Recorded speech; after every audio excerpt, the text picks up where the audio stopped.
السلام السلام علیکم۔ علیکم۔ وعلیکم السلام شعیب بھائی، کیسے ہیں؟ الحمد للہ آپ سنائیں کیسے رہتے ہیں؟ الحمد للہ جی۔ تو 17ویں پوڈ کاسٹ کا ہم آغاز کرتے ہیں انشاءاللہ شعیب بھائی۔ جی جی جی تو آج کی جو ہماری صورتیں ہیں وہ سورہ انبیاء ہے اور سورہ حج ہے 17ویں پارے کے اندر نا۔ جی جی بالکل۔ جی، تو سورہ انبیاء کی جو کچھ ابتدائی آیات ہیں ان سے شروع کرتے ہیں انشاءاللہ شعیب بھائی، جی بالکل۔ ٹھیک ہے؟ تو جو آغاز ہی میں جو سورہ کا آغاز ہو رہا ہے شعیب بھائی، اس میں اچھا بیک گراؤنڈ اس کا بھی وہی ہے کہ نبی کریم پر جو ہے وہ اے، اے، الزامات اور مشکلات اور جو آپ کے راہ میں رکاوٹیں جو ساری قریش جو ہے وہ اور اس کے لوگ پیش کر رہے ہیں، تو اللہ تعالیٰ مخاطب کے قریب آ گیا ہے لوگوں کے حساب کا وقت، اور وہ غفلت میں منہ موڑے ہوئے ہیں۔ ان کے پاس جو تازہ نصیحت تھی ان کے رب کی طرف سے آتی ہے، اس کو بے تکلف سنتے ہیں اور کھیل میں پڑے رہتے ہیں۔ ہاں دل ان کے دوسری فکروں میں مشغول ہیں، اور ظالم آپس میں سرگوشیاں کرتے ہیں کہ یہ شخص آخر تم جیسا ایک بشر ہی تو ہے، کیا تم آنکھوں دیکھے جادو کے پھندے میں پھنس جاؤ گے؟ اچھا، یہاں یعنی قرآن اللہ مخاطب ہے، لیکن جو ہے وہ جو نیریٹو ہے وہ قریش کا نیریٹو جو ہے بیان کیا جا رہا ہے کہ وہ جو ہے نبی کریم کے بارے میں یہ کہتے تھے کہ بھئی یہ ایک ہمارے جیسا آدمی ہے، چلتا پھرتا ہے، کھاتا پیتا ہے، بیگم ہے، بچے ہیں، ساری ہمارے جیسا ہے، تو یہ نبی کیسے ہو سکتا ہے؟ نعوذ باللہ۔ اور پھر وہ سوچتے تھے کہ بھئی لیکن بات جو کرتا ہے تو بات میں تو اس کی بڑی جان ہے، اور لوگ جو ہے اس کی باتیں جو ہے وہ ماننے کو تیار ہو جاتے ہیں، اور یہ آہستہ آہستہ جو ہے ہمارے لوگوں کو جو ہے وہ اپنی جانب جو ہے وہ راغب کیے جا رہا ہے۔ تو یقیناً یہ کوئی جادوگر ہے یہ، یا کوئی ساحر ہے یہ۔ اور اس حوالے سے جو ہے وہ کافی سارے واقعات بھی آتے ہیں، کہ جو مشہور واقعہ جو اس حوالے سے ایک آتا ہے کہ اس کا عتبہ بن ربیع کا واقعہ آتا ہے کہ عتبہ بن ربیع کو جو ہے انہوں نے قریش کے سرداروں نے مل کر جو ہے وہ نبی کریم کے پاس بھیجا کہ جاؤ تم ان سے بات کرو اور اس کو کچھ آفر کرو کہ بھئی یہ اس طرح کی جو اپنی باتیں ہیں یہ بند کرے۔ تو وہ نبی کریم صلی اللہ علیہ وسلم کے پاس آیا اور کہا کہ بھئی آپ بتائیے آپ کیا چاہتے ہیں، آپ جو چاہتے ہیں جو ہے وہ ہم آپ کے لیے دینے کے لیے تیار ہیں۔ آپ کو مال چاہیے، دولت چاہیے، وہ خاتون چاہیے، کوئی آپ کو علاج کروانا ہے، ہم ہر چیز کے لیے تیار ہیں۔ تو آپ صلی اللہ علیہ وسلم کہتے ہیں کہ ابو ولید، جو کچھ آپ نے کہنا تھا وہ کہہ چکے، اب ذرا میری سنیے۔ پھر آپ صلی اللہ علیہ وسلم نے ان کے سامنے جو ہے قرآن کی تلاوت کی، اور کہتے ہیں سورہ حمیم سجدہ کی تلاوت کی، اور یعنی آپ تلاوت کرتے گئے اور رتبہ جو ہے وہ سنتا گیا، اور اس کے جو ہے وہ رنگ فق ہوتے گئے، اور یہاں تک کہ جب وہ واپس قریش کے دستارداروں کے پاس گیا شعیب بھائی، تو وہ انہوں نے کہا کہ بھئی یہ تمہاری جو ہے وہ شکل جو ہے وہ نہیں جس سے تم گئے تھے۔ تو اس نے کہا خدا کی قسم میں نے ایسا کلام سنا ہے کہ اس سے پہلے کبھی نہ سنا تھا، واللہ یہ شعر نہیں ہے، نہ یہ سحر ہے، نہ یہ کہانت ہے، نہ یہ جادو ہے۔ میری بات مانو، اس شخص کو اس کے حال پہ چھوڑ دو، جو باتیں میں نے سنی ہیں وہ رنگ لا کر رہیں گی۔ اور پھر اس نے بڑے مزے کی بات کی، اس نے کہا کہ اگر عرب اس پر غالب آ گئے تو اپنے بھائی کا خون تمہاری گردن پر نہ ہوگا، دوسروں پہ ہوگا، اگر یہ عرب پر غالب آ گیا تو اس کی حکومت تمہاری حکومت ہوگی، تمہارا ہی نسل میں سے یہ ہے۔ تو انہوں نے کہا واللہ ابو ولید، اس کا جادو جو ہے وہ تم پر بھی چل گیا۔ تو یہاں قرآن اس کا تذکرہ کر رہا ہے کہ نبی کریم کی جو پرسنالٹی تھی اصل میں اتنی اسٹرانگ اور اتنی یعنی اور اصل میں میسج بھی ہمارے لیے یہ نا کہ جب آپ کی اخلاقی پرسنالٹی اتنی اسٹرانگ ہو اور آپ اپنے مقصد پہ اتنے ڈٹے ہوئے ہوں، تو سامنے والا جو ہے وہ پھر خود ہی بلاخر جو ہے وہ ڈھیر ہو جاتا ہے۔ اچھا، ایک اور بڑے مزے کا واقعہ ہے جو آتا ہے اس کے بارے میں، ابو جہل کے بارے میں آتا ہے کہ اس نے کسی سے اونٹ لیا اور اونٹ کے پیسے واپس نہیں دیے۔ ایک قبیلے کے لوگ، اراشی نام کا کوئی آدمی تھا، تو وہ سرداروں کے پاس آیا، سردار نے قریش کے نبی کریم ایک جگہ عبادت کر رہے تھے وہیں حرم کے اندر، تو انہوں نے سرداروں نے مذاق میں کہا کہ جاؤ جاؤ اس کے پاس جاؤ، وہ تمہارا مسئلہ حل کرائے گا۔ وہ آپ وسلم کے پاس آیا۔ اچھا، آپ صلی اللہ علیہ وسلم نے اس کو کہا اچھا چلو میرے ساتھ۔ آپ گئے اور آپ نے جو ہے وہ دروازہ بجایا ابو جہل کا۔ ابو جہل نکلا تو نبی کریم نے اس کو کہا کہ حکم بن حشام، اس کا جو ہے وہ حق ادا کرو۔ اور یقین کریں کہ ابو جہل فوراً اندر گیا اور اس نے لا کر جو ہے وہ اس اونٹوں کا جو بھی سرمایہ تھا وہ سارا جو ہے وہ نبی کریم کے سامنے جو ہے اس آدمی کو جو ہے وہ دے دیا۔ یعنی نبی کریم کی پرسنالٹی کا اتنا سخت اثر تھا ایون کہ ابو جہل جو ہے وہ اس وقت جو ہے وہ گھبرا گیا۔ اور پھر آگے کہا جا رہا ہے کہ رسول نے کہا میرا رب ہر اس بات کو جانتا ہے جو آسمان اور زمین میں کی جائے اور وہ سمیع علیم ہے. اور وہ کہتے ہیں کہ بلکہ یہ پراگندہ خواب ہے. یہ دوبارہ قریش کہہ رہے ہیں بلکہ یہ اس کے من گھڑت ہیں، بلکہ یہ شاعر ہے. اب کہا جا رہا ہے کہ یہ شاعر ہے، ورنہ یہ لے آئے کوئی نشانی جس طرح پرانے رسول نشانیاں لے کر آئے تھے. تو جس طرح میں نے کہا کہ یا وہ آپ صلی اللہ علیہ وسلم کو ساحر کہتے تھے یا جادوگر کہتے تھے، اور یا پھر آپ صلی اللہ علیہ وسلم کو شاعر کہتے تھے. اس حوالے سے بڑا جو ہے وہ دلچسپ واقعہ ہے. ایک قبیلہ دوسی کا ایک فرد جو ہے وہ بہت بڑا شاعر تھا، تو وہ مکہ آیا. تو جس طرح ہم پہلے بھی جو ہے تذکرہ کر چکے ہیں کہ جب حج کا موقع آتا تھا تو یہ لوگ کیا کرتے تھے کہ یہ پورے حج کے موقع پہ اعلان کر دیتے تھے کہ بھئی محمد کی بات نہ سننا، وہ جادوگر ہے، وہ شاعر ہے، وہ تمہیں جو ہے وہ اس کا کلام سنو گے تو تمہارا جو ہے وہ ذہن خراب ہو جائیں گے. اچھا یہ بتاتے خود شاعر تھے یہ صاحب. تو انہوں نے کہا میں تو خود اتنا بڑا شاعر ہوں، مجھ پہ کیا اثر پڑے گا، میں جا کے سنتا ہوں اور پتہ تو لگے کیا کہہ رہے ہیں، کیا باتیں ان کی. اور وہ آپ کے پاس پہنچے اور آپ صلی اللہ علیہ وسلم کو قرآن جو ہے وہ سنایا. تو وہ اسی وقت جو ہے وہ اتنے متاثر ہوئے اور ایمان لے آئے. اور نہ صرف ایمان لے آئے بلکہ جا کے اپنے قبیلے میں جو ہے وہ کام کرتے رہے. اور غزوہ خندق کے موقع پہ کہتے ہیں کہ ان کا پورا قبیلہ جو ہے اس وقت جو ہے وہ مسلمان ہو چکا تھا. اور ایک آخری واقعہ جو اس حوالے سے تذکرہ آتا ہے وہ نضر بن حارث کا آتا ہے کہ وہ بھی جو ہے وہ بڑا کہانیاں سنانے والا اور تقریر کرنے والا آدمی تھا. تو اس نے بھی یہی ساری باتیں کی کہ بھئی یہ جو نبی کریم کی باتیں جو ہیں یہ کچھ ڈفرینٹ ہی ہیں. یہ مطلب یہ کہ یہ مجنون بھی نہیں ہے، شاعر بھی نہیں ہے، ساحر بھی نہیں ہے. پھر قریش کے لوگوں نے کہا اچھا بھائی کیا ہے، پھر کیا اس کا حل کیسے نکالا جائے. تو اس کے ذہن میں ایک نئی مزے کی چیز آئی کہ اس نے کہا کہ پھر ایسا اس کا حل یہ نکالا جائے کہ ہم ایسا کرتے ہیں کہ جو ہے وہ رستم اور اسفندیار کے جو قصے ہیں، اس زمانے میں جو لوگ فوک لورس جو ہوتی تھیں، جو قصے کہانیاں ہیں دوسرے ایرانی اور اس طرح کی قصے کہانیاں ہیں، وہ ہم لا کے پھیلا دیتے ہیں اور قصہ گاؤں کو پھیلا دیتے ہیں کہ وہ قصے سنائیں. تو لوگ جو ہیں ان کے قصے سنیں گے اور پھر نبی کریم کا جو کی بات نہیں سنیں گے. مطلب ان کے ذہنی اختراع تھی اور بالآخر وہ جو ہے وہ چال بھی جو ہے ان کی کامیاب نہیں ہوئی. تو اس طرح جو ہے صورت سے آغاز کیا جا رہا ہے کہ اللہ تعالیٰ جو ہے وہ اہل نبی کریم کو یہ بشارت دے رہا ہے کہ اور بلکہ کہا بھی گیا کہ اے محمد تم سے پہلے بھی ہم نے انسانوں ہی کو رسول بنا کر بھیجا جن پر ہم وحی کیا کرتے تھے. تم لوگ اگر علم نہیں رکھتے تو اہل کتاب سے پوچھ لو. یعنی پہلے بھی رسول جو تھے وہ انسانوں میں سے تھے اور انسانوں میں سے رسول آئے اور ان کی ساری باتیں جو ہیں وہ من گھڑت ہیں اور ان کی بات کی کوئی جو ہے وہ اثر ہونا نہیں ہے. انشاءاللہ آپ ڈٹے رہیے اپنے کام پر. اگر آپ ڈٹے رہیں گے استقامت کے ساتھ تو جو ہے وہ حق جو ہے وہ آپ کا ساتھ دے گا. تو اس طرح جو ہے وہ سورہ انبیاء کا جو ہے وہ آغاز ہو رہا ہے. شعیب بھائی صحیح. اچھا سورۃ انبیاء میں جو ہے وہ انبیاء کے واقعات جی خاصے زیادہ تعداد میں ہے نا. بالکل بالکل بالکل. ہاں تو ہم ذرا کچھ واقعات دیکھ لیتے ہیں جو سورۃ انبیاء کے اندر موجود ہیں. مثلا سب سے مشہور واقعہ جو ہے وہ ابراہیم علیہ السلام کا ہے جی جو بار بار ہم دہراتے ہیں.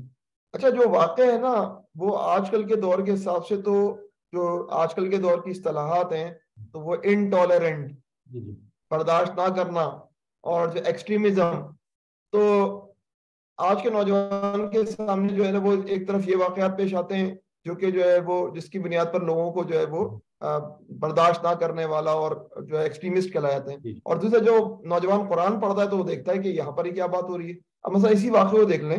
حضرت ابراہیم علیہ السلام بالکل محسوس کر لیتے ہیں کہ ان کی قوم غلط رخ پہ جا رہی ہے اور وہ یہ جانتے ہیں کہ اس غلط رخ کا مطلب یہ ان کی حتمی تباہی ہے، اس دنیا کے اندر بھی تباہی اور آخرت کی بھی تباہی ہے. حضرت ابراہیم علیہ السلام سمجھانے کی کوشش کرتے ہیں دلیل کی بنیاد پر، دلیل تو سمجھ میں نہیں آتی ہے. وہ کہتے ہیں کہ یہ تم کیا کرتے ہو، تم ان بتوں کی پوجا کرتے ہو، ان مورتیوں کی پوجا کرتے ہو. جواب کیا ملتا ہے، دلیل کیا ملتی ہے، ہمارے آباء اجداد بھی پوجا کرتے تھے. یہ کوئی دلیل تھوڑی کہ ہمارے آباء اجداد، تمہارے آباء اجداد بھی غلط تھے. حضرت ابراہیم علیہ السلام نے کہا.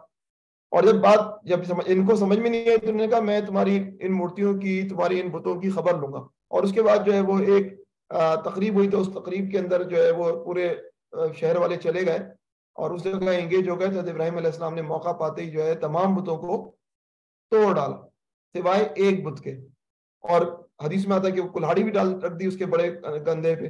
اب جب وہ آئے تو لوگوں نے ایک اصطلاح استعمال کی، فروخا ایک اصطلاح استعمال کی، یہ کون ظالم ہے، یہ کون ظالم ہے جس نے ہمارے بتوں کے ساتھ یہ سلوک کیا ہے. اور ڈسکشن ہوتا ہے، ایک نوجوان ہے جس کا نام ابراہیم ہے، لاؤ اس کو ذرا. حضرت ابراہیم علیہ السلام کو لایا گیا. حضرت ابراہیم علیہ السلام نے کہا بھائی یہ سب سے بڑے والے بت سے پوچھ لو، اس نے توڑا ہے. اس موقع پر جو ہے نا قرآن حکیم کے اندر جو ہے نا اتنی پیارے الفاظ ہیں نا. یہ آیت نمبر 64 ہے سورۃ الانبیاء کی، اور اس کے اندر جو الفاظ ہیں وہ دیکھیں، سنیں آپ. فرجعوا الی انفسہم فقالوا انکم انتم الظالمون. انہوں نے اپنے دلوں کی دنیا میں جھانک کر دیکھا، انہوں نے اپنے ضمیر کی طرف پلٹے اور اپنے دلوں میں کہنے لگے واقعی تم خود ہی ظالم ہو. ابھی تھوڑی دیر پہلے کیا ڈسکشن ہو رہا تھا، کس ظالم نے جو ہے وہ ان بتوں کو توڑا. جب ابراہیم علیہ السلام نے یہ بات کی، اس بڑے والے سے پوچھ لو، تو انہوں نے کہا یہ تو جواب نہیں دیتا. تو اس وقت ان کے ضمیر کے اندر ایک روشنی کی کرن آئی. انہوں نے کہا کہ ظالم وہ نہیں ہے جس نے توڑا ہے، بلکہ ظالم وہ ہے جو ہم خود ہیں. یہ زبردستی یہ پورا سسٹم بنا دیا عبادت کا. لیکن پھر جو ہے وہ اپنے جم گئے. نیکی کی جو کرن آئی تھی، نور کی جو کرن آئی تھی سینے کے اندر، انہوں نے اس کو بجھا دیا، اکڑ گئے. اور ابراہیم علیہ السلام نے کہا تمہیں پتا تو ہے کہ جواب نہیں دیتے. پھر حضرت ابراہیم علیہ السلام نے کہا کہ پھر یہ کیسے ہو سکتا ہے کہ جو ہے یہ تمہارے خدا بن جائیں. تو اس کے بعد جو ہے انہوں نے کہا کہ ہمارے بتوں کی جو ہے وہ حرمت کے لیے اور ہمارے بتوں کی تعظیم کے لیے ہمیں ابراہیم علیہ السلام کو زبردست قسم کی جو ہے سزا دینی ہوگی. تو جو ہے وہ قرآن کی آتا ہے قالوا حرقوہ وانصروا آلہتکم ان کنتم فاعلین. اب جب یہ ہو گیا، آگ جلائی گئی، کہا جاتا ہے نمرود کے ذریعے کام ہوا، تو پھر جو ہے اس آگ کے اندر ابراہیم علیہ السلام کو ڈالا گیا. تو آگ کے حوالے سے جو ہے اللہ تعالیٰ کو حکم آ گیا قلنا یا نارو کونی بردم و سلام علی ابراہیم. ہم نے کہا اے آگ جو ہے وہ ٹھنڈی ہو جا، ٹھنڈی ہو جا، لیکن ٹھنڈی فریزر، ڈیپ فریزر میں آپ کو ڈالنے آپ کی کیا حالت خراب ہو جاتی ہے نا. تو ڈیپ فریزر والی نہیں، اگلا جملہ ہے سلامن، سلامتی والی آگ بن جائے ابراہیم کے لیے. یہ وہ واقعہ ہے جو کہ بار بار دہرایا جاتا ہے اور بار بار ہمیں یاد دلاتا ہے کہ جو ہے وہ بعض مرحلے ایسے آتے ہیں جہاں پر وہ اسٹیپس لینے پڑتے ہیں کہ دنیا چاہے کچھ بھی کہے، دنیا جو ہے وہ اب یہ میں یہ نوجوانوں کو مشورہ نہیں دے رہا کہ جو ہے وہ اب راستے کے جتنے معاملات ہیں ان کے اندر یہ اپنا رول ادا کریں، لیکن کوئی نہ کوئی ایسا فیصلہ کن مرحلہ آتا ہے جس مرحلے پہ جو ہے نا آپ کو کوئی نہ کوئی فیصلے کرنے پڑتے ہیں اور کردار اپنا ادا کرنا پڑتا ہے. اب جو دنیا ہے جس کے اندر ہم رہ رہے ہیں اس کے اندر یقیناً بت خانوں میں بت ہیں، اور جو ہمارے ہندو برادری کے لوگ ہیں ان کا حق ہے کہ وہ اپنے مذہب کے مطابق اپنی عبادت کریں. لیکن حضرت ابراہیم علیہ السلام کا جو معاملہ تھا اور پھر حضور اکرم صلی اللہ علیہ وسلم کا جو معاملہ ہے، حضرت ابراہیم علیہ السلام نے اپنی دعوت کا یوں سمجھے آغاز بت شکنی سے کرا، اور حضور اکرم صلی اللہ علیہ وسلم نے فتح مکہ کے بعد جو ہے وہ بت شکنی کی. 13 سال مکے میں رہے لیکن ایک بت بھی نہیں توڑا. 10 سال کے بعد جب فتح ہوا، سسٹم پورا لے کر آ گئے، تو اس وقت تمام بتوں کو توڑ دیا گیا کیونکہ وہ اللہ کا گھر تھا پہلے سے. لیکن ہم یہ نہیں کہہ سکتے کہ اب جو ہے اپنے نوجوانوں کو ہم اس بات کی دعوت دے رہے ہیں.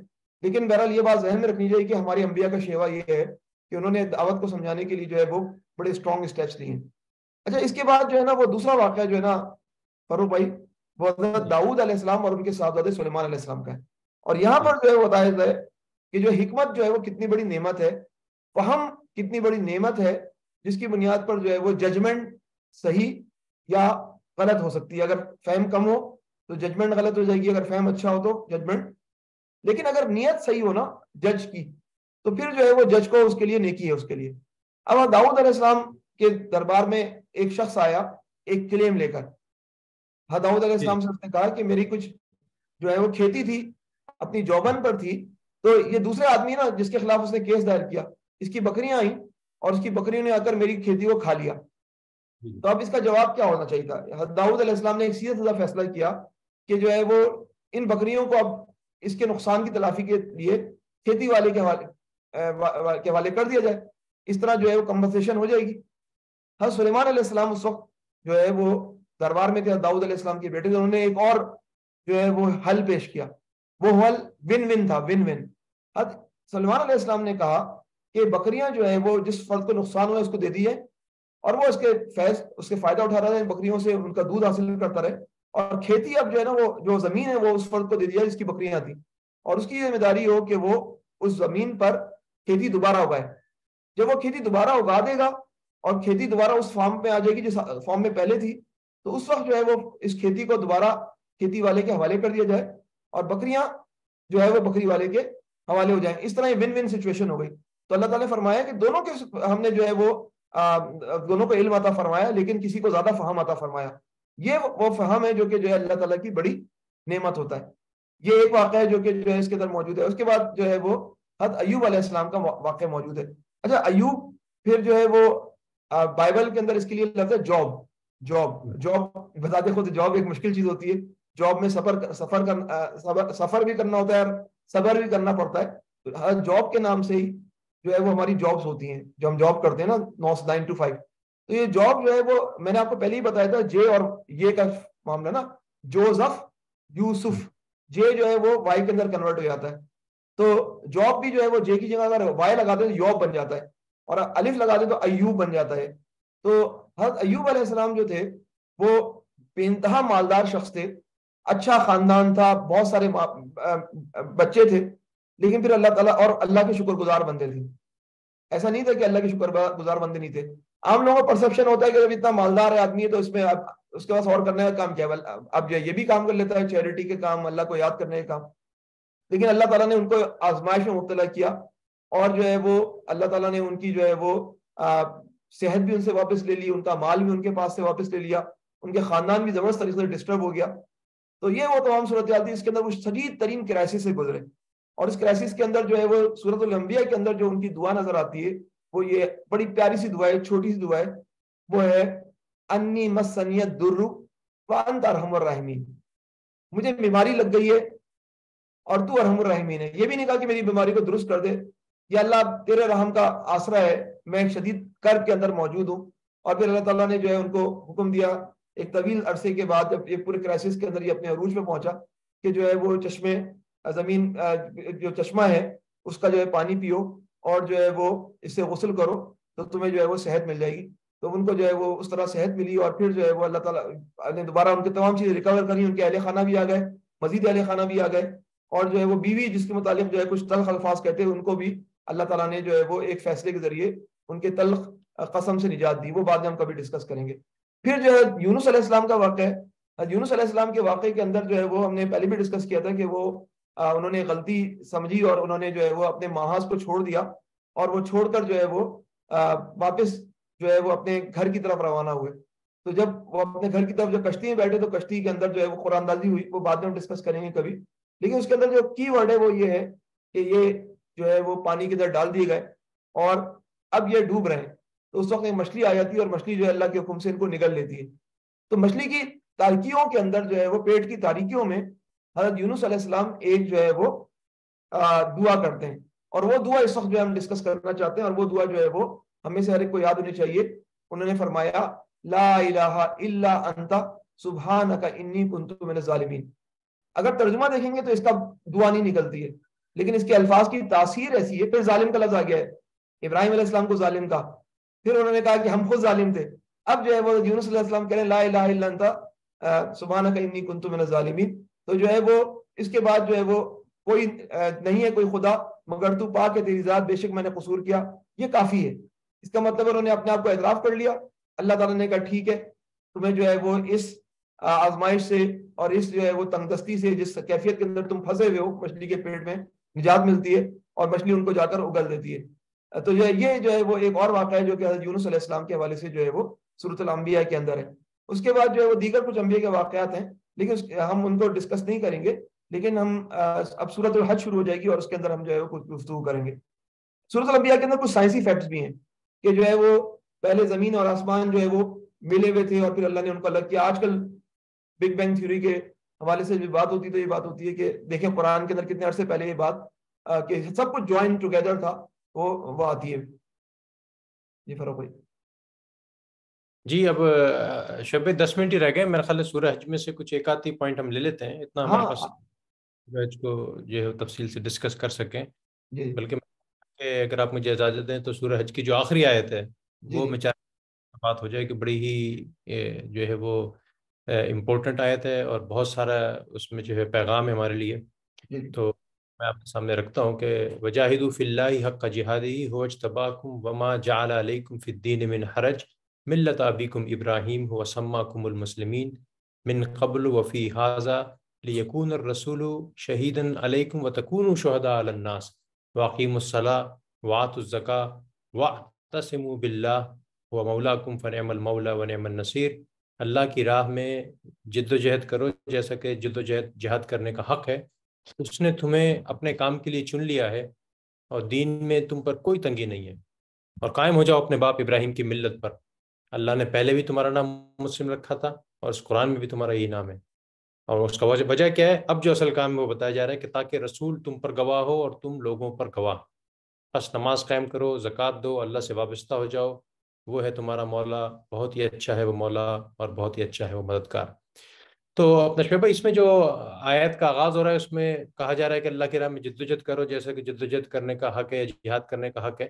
اور کبھی دوبارہ ہمیں موقع ملے تو ہم تفصیل سے بات کریں گے. جہاد کے معنی صرف قتال کے نہیں ہیں، جہاد کے اصل معنی جو ہے وہ جدوجہد کرنے کے. زندگی بھر جو ہے وہ آپ اللہ کے دین کی سرگرمی کے لیے، نفاذ کے لیے، فی سبیل اللہ کے لیے جو ہے وہ جدوجہد کریں. اسٹرگل ہے. اور وہ اسٹرگل، اور وہ مشہور حدیث آپ نے سنی ہوگی کہ کسی غزوے سے سوری کسی ایکسپیڈیشن سے جب صحابہ واپس آ رہے تو اللہ کے رسول نے کہا کہ تم جو ہے وہ جہاد اصغر سے جہاد اکبر کی طرف آ رہے ہو. یعنی جو نفس کی جو اسٹرگل ہے اور زندگی بھر کی جو اسٹرگل ہے وہ زیادہ امپورٹنٹ ہے. بہرحال آگے جو پھر جو ہے وہ کہا جا رہا ہے کہ تمہیں اس کام کے لیے چن لیا. اچھا، یہ جو اس میں جو عربی کے الفاظ ہیں نا شعیب بھائی، وہ بڑی اجتباکم. تو قرآن میں جو ہے دو طرح کے الفاظ استعمال ہوئے ہیں. کہیں کہیں استفا اور اجتبا، یعنی تمہیں چوز کر لیا گیا، میں سلیکٹ کر لیا گیا. یعنی بڑی ہی یہ ہمارے لیے عزت کی بات ہے کہ اللہ تعالیٰ نے جو ہے وہ اب ہماری قوم کو جو ہے وہ اور ہمیں بحیثیت مسلم جو ہے وہ اس کام کے لیے جو ہے وہ چوز کر لیا اور سلیکٹ کر لیا ہے. اس میں اور پھر کس کام کے لیے وہ آگے بتایا جا رہا ہے، جس پہ میں تھوڑا سا بات کرنا چاہتا ہوں کہ لِيَكُونَ الرَّسُولُ شَهِيدًا عَلَيْكُمْ وَتَكُونُوا شُهَدَاءَ عَلَى النَّاسِ، تاکہ جو ہے وہ رسول تم پہ جو ہے وہ شہید ہو اور تم جو ہے وہ لوگوں پر جو ہے وہ شہادت دو اور گواہی دو. اب یہ شہادت کیا ہے؟ یہ اصل میں سمجھنے کی چیز ہے کہ یہ وہ ذمہ داری ہے کہ جو نبی کریم نے احسن انداز میں ادا کی، اور یہ وہ ذمہ داری ہے کہ جو اس کے بعد آپ صلی اللہ علیہ وسلم نے ہم تک جو ہے وہ پہنچائی. حجت الوداع کا وہ واقعہ ہم سن چکے ہیں کہ نبی کریم نے جب آخری خطبے میں کے موقع پر جب تمام مسلمان جو ہے جمع ہوئے تو کہا کہ الاہل بلغت، کہ میں نے تم تک جو ہے وہ کیا بات پہنچا دی. تو تمام صحابہ نے جو ہے وہ بیک زبان ہو کر یہ کہا تھا شعیب بھائی کہ ان اشہد انک قد بلغت الرسالہ وادیت الامانہ ونصحت الامہ وکشفت الغمہ، کہ ہم سب مل کر یہ گواہی دیتے ہیں کہ آپ نے بہترین انداز میں جو ہے وہ ہم تک جو ہے وہ اس دین کو پہنچا دیا اور جو ہے وہ امانت ادا کر دی، اور جو آپ نے جو ہے وہ حق و نصیحت اور خیر خواہی جو ہے وہ ایسا انداز میں ہم تک پہنچا دی.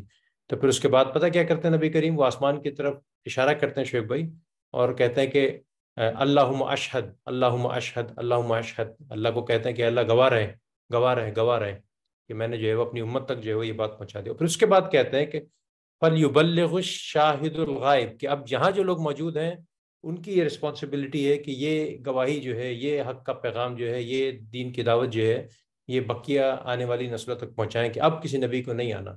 تو یہی وہ اس فریضے کی یہاں تذکرہ کیا جا رہا ہے کہ رسول تم پر شہید ہیں اور تم جو ہے پوری رہتی دنیا تک اور رہتی بقیہ انسانیت کے اوپر جو ہے وہ شہید ہو. اور اسی قسم کا مضمون ہم پہلے مختصر سا شاید تذکرہ کر چکے ہیں، یہ گزر چکا ہے سورہ بقرہ میں شعیب بھائی. وَكَذَلِكَ جَعَلْنَاكُمْ أُمَّةً وَسَطًا لِتَكُونُوا شُهَدَاءَ عَلَى النَّاسِ وَيَكُونَ الرَّسُولُ عَلَيْكُمْ شَهِيدًا. اور پھر سورہ آل عمران میں بھی اسی طرح کا موضوع گزر چکا ہے کہ کنتم خیر امۃ اخرجت للناس تأمرون بالمعروف وتنہون عن المنکر. تو یہ وہاں ان موقعوں پہ بھی یہی کہا جا رہا ہے کہ یہ اب تمہاری یعنی کہ اب جو بنی اسرائیل ہیں ان کو جو ہے وہ امامت سے ہٹا دیا گیا ہے. امت مسلمہ، امت محمدی صلی اللہ علیہ وسلم کو جو ہے وہ اب اس امامت کی رسپانسبلٹی دے دی گئی ہے، اور اس امامت میں جو ان کی رسپانسبلٹی ہے وہ نبی کریم نے اپنا کام احسن انداز میں پہنچا دیا، اور اب یہ رسپانسبلٹی آپ کی ہے. اچھا، اس حوالے سے جو عبداللہ بن مسعود کا واقعہ شاید شعیب بھائی آپ نے سنا، وہ بڑا ہی یعنی کہ دل کو ہلا دینے والے واقعہ ہے کہ ایک دفعہ آپ صلی اللہ علیہ وسلم کے ساتھ حضرت عبداللہ بن مسعود کے ساتھ بیٹھے ہوئے تھے. انہوں نے کہا کہ عبداللہ قرآن کی تلاوت کرو. عبداللہ نے کہا آپ صاحب قرآن ہے، میں آپ کے سامنے کیسے قرآن کی تلاوت کروں؟ کہا نہیں، قرآن کی تلاوت کرو. اچھا، انہوں نے قرآن کی تلاوت شروع کر دی، سورہ نساء پڑھنا شروع کر دی. تو جب سورہ نساء کی آیت نمبر 41 پہ جب وہ پہنچے تو نبی کریم کی آواز ان کو سننے میں آئی کہ نبی کریم اس کو کہہ رہے حسبک حسبک، بس کر دو بس کر دو. شعیب بھائی ذرا اس آیت کو سنیے آپ، کیا آیت تھی؟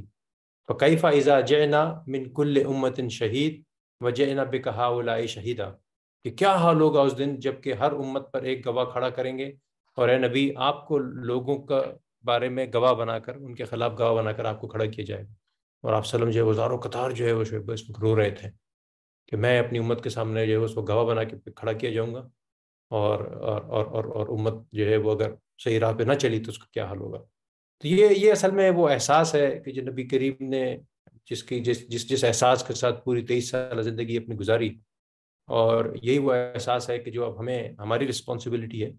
اچھا، اس میں ایک چیز یہ کہ جو شہادت ہے، یعنی یہ جو گواہی ہے، یہ جو پیغام ہے، یہ دو طرح کا ہوتا ہے نا شعیب بھائی۔ ایک ہوتا ہے زبان سے، یعنی قولی شہادت، یعنی آپ اس دعوت کے کام کو، اس دین حق کے پیغام کو دوسرے مسلمانوں تک اور غیر مسلموں تک پہنچائیں۔ اور ایک ہے عملی شہادت، جو اس سے بھی زیادہ امپورٹنٹ ہے، کہ آپ اپنے کریکٹر سے لوگوں کو دکھائیں کہ اصل میں دین کیا ہے، اصل میں اسلام کیا ہے، اصل میں جو ہے وہ جو نبی کریم کا پیغام کیا ہے۔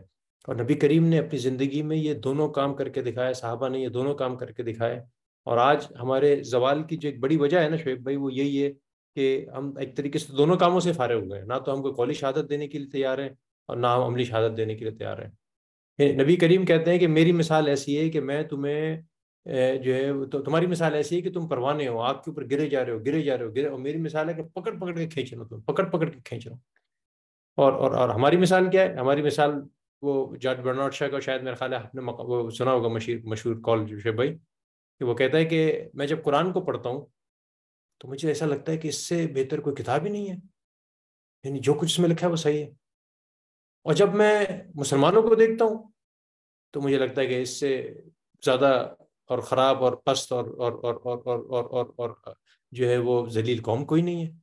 تو اصل میں یہی وہ وجہ ہے کہ ہم نے قولی شہادت بھی چھوڑ دی ہے، ہمارے عمل اس چیز کا اظہار نہیں کر رہے ہیں، اور اسی پہ جو ہے وہ سب سے زیادہ جو ہے ہمیں توجہ کی ضرورت ہے۔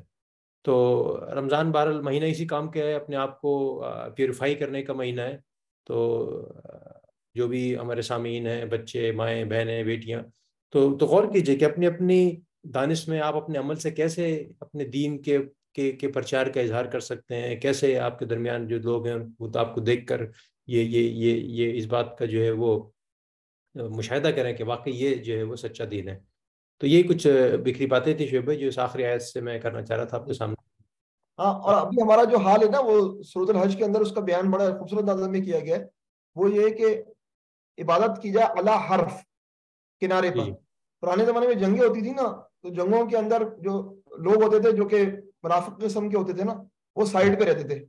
جی اگر وہ دیکھتے تھے کہ یہ جنگ کے اندر یہ والا فریق جیت رہا ہے تو اس کے ساتھ شامل ہو جاتے تھے، جی اور کہتے تھے میں تو تمہارے ساتھ ہوں۔ حرف پہ رہتے تھے، کنارے پر۔ ہم جی لوگوں کا بھی یہ حال ہے کہ ہم لوگ ہے نا، بندگی جو اللہ کی کر رہے ہیں نا، وہ اندر گھس کے نہیں کر رہے، بلکہ کنارے پر تھوڑا صحیح تھوڑا تھوڑا، کوئی پرابلم نہ ہو۔ اگر پرابلم آئے گی تو ہم کٹ جائیں گے۔ صحیح یہی معاملہ جو تھا نا، وہ منافقین کا بھی تھا۔ اور بدو جو تھے نا، عربی، ان کا جی بھی یہ حال تھا۔ ایک حضرت عبداللہ ابن عباس رضی اللہ عنہ نے جو ہے وہ صحیح بخاری میں بات ہے موجود ان کی، کہ آدمی جو ہے مدینے آتا، پھر اگر اس کی بیوی لڑکے کو جنم دیتی یا اس کی گھوڑیاں بچے کو جنم دیتی تو کہتا ہے اچھا دین ہے، ٹھیک ہے۔ صحیح اور اگر بیوی کے ہاں بچہ نہ ہوتا اور نہ گھوڑیاں بچے دیتی تو کہتا ہے دین برا ہے۔ دیکھیں پرفارمنس دین کی کیا ہو رہی ہے، دلیل کچھ نہیں ہے، میرا کام ہے۔ اگر اس دین سے میرا کام نکل رہا ہے تو یہ دین اچھا ہے، اگر اس دین سے میرا کام نہیں نکل رہا تو یہ دین برا ہے۔ یہ ہے حرف کے اندر کنارے پر رہ کر جو ہے بندگی کرنا۔ اسلام نے ہمیں یہ نہیں سکھایا، اسلام نے ہمیں کچھ اور سکھایا۔ اسلام نے پکار کی پر لبیک کہنا سکھایا۔ حضرت ابراہیم علیہ السلام نے حج کی پکار بلند کی، اس پکار کے اندر وہ اللہ نے جو ہے وہ یوں سمجھے تقویت دی کہ ہماری روحیں جو ہے حج کے لیے جو ہے وہ راضی ہوتی ہیں۔ پکار کی اپنی اہمیت ہوتی ہے، پکار لگانا ہمارا کام ہے، پھر انشاءاللہ تعالیٰ جو ہے وہ اللہ تعالیٰ دلوں کو کھولنے والے ہیں۔ اس پکار کے نتیجے میں بہت سارے مسائل بھی آ سکتے ہیں، اس پکار کے نتیجے میں جو ہے وہ ظلم اور تشدد کی آندیاں بھی چل سکتی ہیں۔ اس مرحلے پہ اللہ تعالیٰ کسی مرحلے پہ مظلوموں کو جو ہے جنگ کی قوت بھی عنایت کرتے ہیں، لیکن جنگ اس لیے نہیں کہ مظلوم جو ہے مستقبل کے ظالم بن جائیں، بلکہ جنگ اس لیے کہ مظلوم جو ہے وہ دنیا پر جو ہے وہ امن کا نظام قائم کریں، اور جو ہے تمام مذاہب اطمینان سے اپنے ہاں عبادت کریں، اور زندگی جو ہے وہ پرسکون انداز میں گزرے۔ تو یہ جو ہے وہ چند باتیں تھی جو کہ جو ہے وہ اس کے اندر آتی ہیں۔ آخری حصے میں ایک بڑی مزیدار بات ہے، وہ یہ کہ جو ہے وہ یہ ان کے بت ایسے ہیں کہ اگر مکھی کچھ لے جائے نا، مکھی سے اپنی کوئی چیز واپس بھی نہیں لے سکتے نا۔ حضرت ابراہیم علیہ السلام کا جو واقعہ ہے وہ یہی تو ہے کہ یہ نہ تمہیں ضرر پہنچا سکتے، نہ تم کچھ کر سکتے ہیں، اور تم ان کی عبادت کرتے ہو۔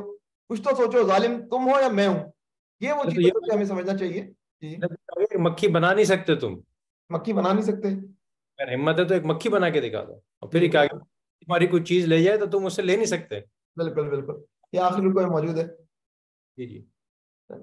چلے رکو 6 بج گئے تو یہاں یہیں ہم اختتام کرتے ہیں. میں سوچ رہا تھا کہ ہم سامعین کو ٹیک ہوم ٹاسک بھی دیں نا. اب آج ہم نے شہادت حق کی بات کی ہے، تو میرا خیال ہے جتنے بھی سامعین ہیں کم از کم ایک کسی دوست کو، کسی ایک فیملی کو اس پوڈ کاسٹ میں لے کر آئیں، تاکہ وہ بھی اس میسج سے وابستہ ہوں، وہ بھی سنیں کہ جو دین کی جو بات ہو رہی ہے، جو بھی اچھی باتیں ہم اس پوڈ کاسٹ میں ذکر کر رہے ہیں.